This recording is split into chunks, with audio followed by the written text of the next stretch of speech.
Alright, running the test on the V50 Ultra and how it handles just random cords, where my P10 Ultra just ran right over them and would get caught and the mop pad would come off. Amazingly enough, you just saw the V50 came up to the cords, and I moved the cords into the intentional path of the V50, so its normal path is to go right into that area and then head straight under the bed. And you'll notice it's acting a little confused because I have changed its path. And check out how close it gets to. I love watching it go around the leg of the bed. Check it out. And would it continue around, and see, it's very confused because these cords should not be there.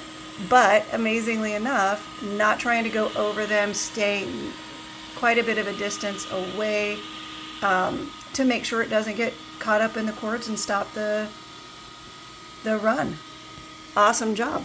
Loving that about the V50 right now.